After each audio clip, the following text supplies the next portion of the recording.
What's up, Disrupt Nation? My name is Anthony Delgado, and today we have a dope guest.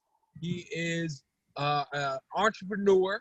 He is under 18, and he's already making over $500 a day. And he's been doing it using the power of the digital economy. And if you know anything about Disrupt, our whole ethos is that all you need to succeed is Wi-Fi and a dream. And this young man is definitely showing that. So. Yeah, please introduce yourself to our audience and tell us a little bit more about yourself. So what's up, guys? My name is Ninos. I'm a 16-year-old entrepreneur. I started dropshipping almost a year ago. I failed for a few months, and on the day of my birthday, that was my first day of success. I made my first $500 online, and since there, it's just been skill, skill, skill. And I've come across many obstacles, but you just got to push through them. Very cool, man. So how did you first get introduced to drop shipping, and tell us a little bit more about your failures and then your successes? Okay, so I got introduced because I was on YouTube, just browsing, and I saw Alex Becker's ads, like one of his ads, and it was on how to make money online, and this was the first time I ever saw that ad. So I clicked on it, I watched that live webinar, live training that all these entrepreneurs do, and then at the end I was pitched like a $2,500 course, and I didn't have the money at the time, right? Like I didn't have like $2,000 just to drop on a course. So what I did is I just did my research on YouTube, learned here, learned there, started implementing it, got a few sales using the tactics I learned off YouTube. Then I went ahead, invested in like a mentor that would actually coach me, consult me, and guide me, and just kept upgrading mentors to like hit the level I'm at today. And with the failures, there's quite a bit. So one of them would be um, Facebook ads. Sometimes they'll disable your account. Sometimes they'll put spending limits to make sure you're not fraud, right? So that was one of them that would kind of like set you back, slow you down. Um, Another obstacle would be payment providers. So like PayPal, when they start to see that you're making a lot of money using them as a payment processor, they start putting reserves and holds on your account. And one time they put like I think it was 10% reserve, and that really slowed me down because it like decreased my profit. So it was hard to scale and ship out the products at the same time. And yes, that same thing. Those are pretty much the obstacles, like all the third-party stuff. So like the stuff you're using for marketing and the payment providers. Got it.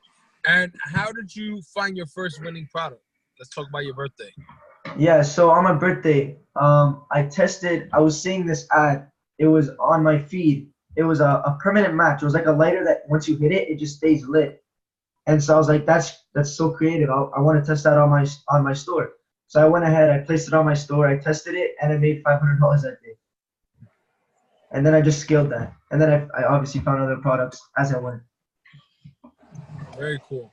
So you found this one product, and how much did it cost you? It was very cheap. Like depending on the shipping location, it would range from like $1 to $2, and I was selling it for $14.99. Very cool. And then you were running Facebook ads to drive traffic to this product. Exactly, yeah. Facebook ads with the Instagram placement too. So people on Instagram and Facebook were both seeing it. Very cool. And then did you run a video ad, or was it an image, or what was it?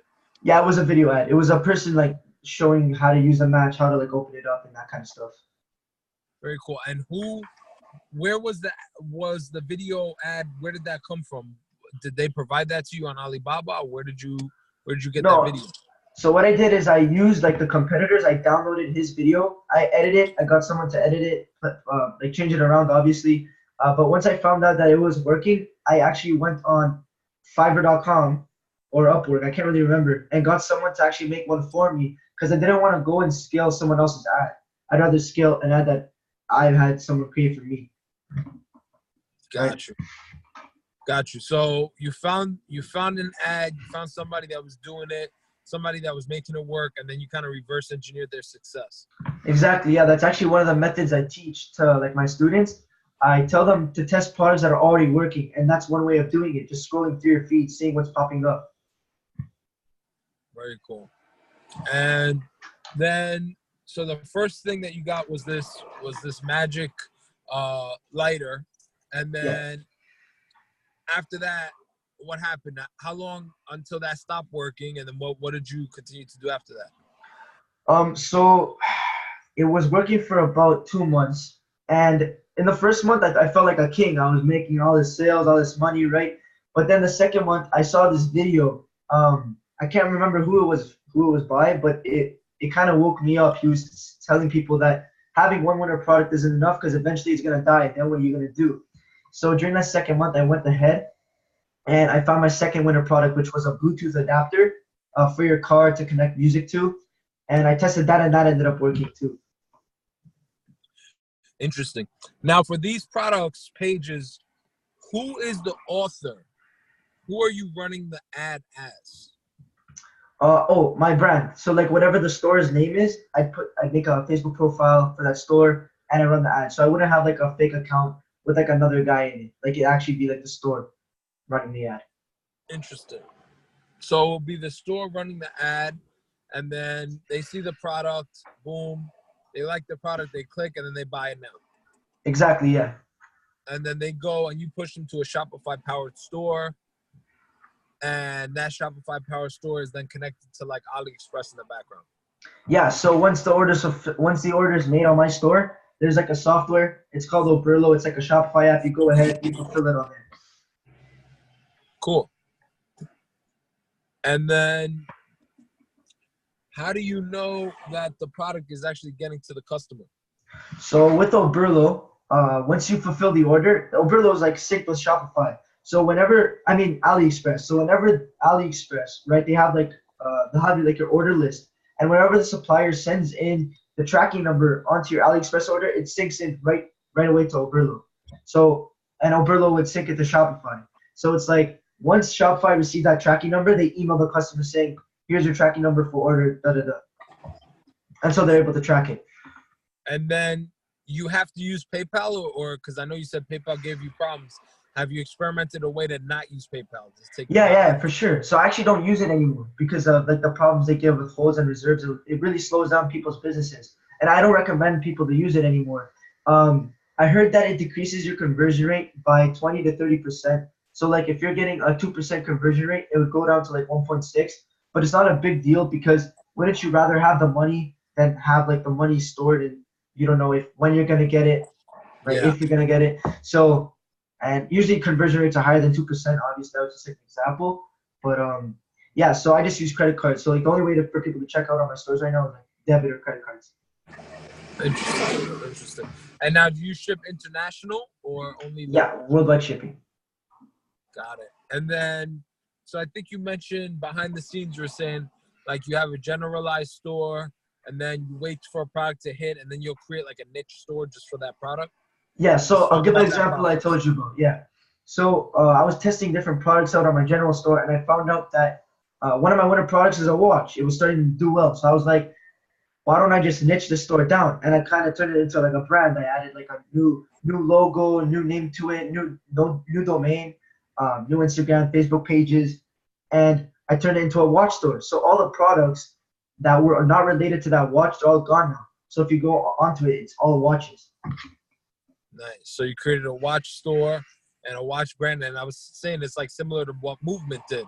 Movement, now they're a multi-million-dollar company. I think they got bought out by Swatch or somebody big bought them recently. It's insane. And yeah, they started with the same thing, Shopify store and all that. So yeah, there's definitely a lot of potential in what you're doing. For sure, yeah. And now let's talk about, now you're doing some coaching and some consulting and you want to help others. And how old are you again? 16. 16. No way. That's awesome, man. That's freaking great. Thank you. So the people that you're helping, are they from all ages, all ranges? Where are they finding you? And tell us more about that. So the age range, honestly, like I try to stay away from people that are young unless they're mature. Because a lot of people just think it's like get rich quick, and I don't want to have someone to pay me for consulting and then complain that they didn't get the results they wanted because they didn't implement what I taught them. Because it's a simple business model, but it's not easy, right? It does take work. You will have to grind out, right? So if like a 15-year-old hits me up, he's like, hey, I want to do what you're doing. I want to make sure that they actually want to do it, right? Like they're hungry for it. You got to be hungry for it. And the other question was, how am I getting leads for my consulting? Yeah, sure. Through Facebook ads. So I run a Facebook ad to my personal brand, my Instagram page, and I get DMs. I answer them, offer them my different programs, different packages. It all depends on what your budget is, what you're willing to invest, and what outcome you're expecting to get. Cool. And then what do you do for your clients? You help them set up the store. You set it up for them. You teach them how to do it. How does it work? Yes. So once again, depending on the different package that they purchase. So like majority of them is me teaching them how to do this stuff because it's about the skill, right? Because you want to be able to duplicate the skill as many times as possible. So you have like 5 stores running at once, right? It's all about learning the skill because then you can also go ahead and teach it. If I do everything for you, you're not learning anything. You're just going to be making that money, which again, some people choose that route. Got it. And then you help them pick the products and pick what products are winners, which ones are losers. So I teach them my different product research methods, which help them to go ahead and test those products that are already working. So like one of them, I have around 8, right? And one of them would be scrolling through your feed. So that one's really that one, and there's another one that I also teach, which those 2 are really effective. The scrolling through your feed one's really good. Yeah, I saw there's a plugin in Chrome that'll like hide everything in your feed and just show you the ads. Yeah, that too. That's really powerful. Yeah. Yeah, that's pretty cool. And then just reverse engineering other people's ads, seeing what they're doing, seeing what's working. So how much money did you invest in Facebook ads until you found that killer product that hit? Okay, so I started running ads in June, right? And it was for a bikini store. I thought that was a good idea, but that failed. I spent all the money I had, which I only had $1,000 because the way I got the money was through reffing. I reffed soccer games, right? And I get paid like $20 a game, so I reffed a lot, and I made 1,000, and I put that into ads. So I was selling bikinis, and I made like 2 sales out of that 1,000, and I knew I was doing something wrong. So then afterwards, I just stopped. I stopped drop shipping in July, August, then So September. you're selling bikinis. Yeah, well, I was Are trying you to. targeting only women or both? Yeah, no, just women, just women. Okay. Yeah. So it was June. That was in June. Then July, August, I completely stopped. Then September, the month of my birthday, September 18th was my birthday, and that's when I found that match. Nice. Very cool. So yeah, I recommend people have at least 500 to 1,000 when they're running ads on Facebook. Anything lower, you're putting yourself at risk to just lose it. Interesting. So you spent 1,000 and you didn't get any results. Yeah, just 2 sales. And then how much did you invest the second time? So the second time I paid for a mentor, and he taught me how to do it like strategically and properly. And I spent $30 to get like 5 sales that one day. With him? Yeah, with his consulting. So the stuff that he taught me is what I. What were like some of the top 3 things that you were doing wrong in the beginning that after getting the coaching you were able to do right? So the first biggest thing is marketing. You gotta know how to market. Because if you're just gonna put your money into something you don't know anything about, you're gonna fail 100%. Right? So I learn and implement. That's what I teach now. I always tell people learn and then implement. Don't just implement what you think you know. So definitely marketing. Another thing would be product page. My description on the bikinis was like really short, not descriptive at all. The customer would probably land and think it's a scam store because there's like nothing about the product. It would just be like the AliExpress descriptions, little points. Yeah. So that's one of them. He taught me how to make good ones, long ones. That's also another thing. Long descriptions are the ones that usually go with it, right? And the third thing I would say is trustability, like trust. You want to make sure that when the customer lands, there's some sort of trust. So what I've done is I've added like secure checkout badges, my social media pages, contact us, track your order. That's not stuff that I had in my first store, which was a mistake. Because if someone lands to your store and just sees a bunch of products and no like contact us, no frequently asked questions, no privacy policy, terms of service, and you're like, these guys just want my money. But with all those pages, that definitely helped. Interesting. So number 1 is perfect your marketing. For sure. Let's talk a little bit about marketing. I feel like we brushed up on that one. Yeah. The next 2 were good. The second one was building longer pages, more descriptions, right? Yeah. and really explaining the product. And then number 3 was trust, right? Building trust with badges, with FAQ, contact us, making it really showing people that you could trust. But let's talk about marketing. What was the difference in the marketing before versus after? Okay, so the ad copy was a big thing. My ads were like completely trash. Like they were not even like HD. You want to make sure that they're high quality ads, like something not blurry, not pixelated. Uh, Another thing would be how you're running the ads and who you're marketing to. So the way I was testing Facebook ads, I put a bunch of interest into one ad set, and that's not what I do now. I do one interest per ad set. Um, I was narrowing down by engaged shoppers. I do that now, but only when I'm scaling. There's just all these little things like placements. I was doing automatic placements, but now I'm just doing Instagram and Facebook feeds. There's so many stuff that could save you money that you just gotta learn as you go. Got it.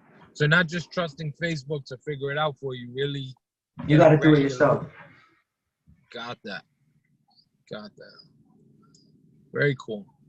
And then I think one of the biggest problems people do is they hit that boost or that little promote button, and that's Yeah, not really what you want that to do. won't work. Yeah, that won't work. You want to make like a whole business manager and business page and stuff like that, so you have access to see everything. Very cool. And if there was one thing that you wish you knew when you got started, what would that be? Um, Invest in a mentor or a course earlier. It's like a big shortcut because you're cutting that learning curve. They're teaching you what they've experienced. Definitely. Yeah. Definitely. And who did you end up getting your coaching from? Was it Sam or was it somebody else? No, his name is Alex. He's a very low key guy. Like he only has 100 followers. The way I found him was, I actually went to hashtag dropshipping, and I literally saw like one of his insane results. I clicked on it. He's like really low key, and I'm surprised he's low key too, because his results they like speak for themselves. But some people don't like to push it, like their Nice. personal brand. But yeah, there's a lot of help. Yeah, I mean that's the one thing that I always think of is like, you know, there's that saying like, take my advice, I'm not using it. So it's it's like if you're so successful, why would you want to coach other people? Why wouldn't you just do it yourself? Yeah, that the reason why I trusted him a lot was because he didn't have that. Like he didn't have that big following saying join my mentorship program. I actually hit him up. I was like, do you do coaching? He said no. So I was like one of his first. I was like, he said I was his second student. His first one was like his friend. So that's how I knew he was like a pretty legit guy. So And he didn't, you had to ask him to coach you. yeah, he didn't. He wasn't running ads. He wasn't saying swipe up, DM me. I want to coach you. He was like a quiet guy. That's what I'm saying. That's why I hit him up. Very cool. That's awesome. And so now, where do you want to go in the next 5 years? What do you want to focus on? I definitely want to take this cash flow business and put it all into real estate. Honestly, I see so much potential with it.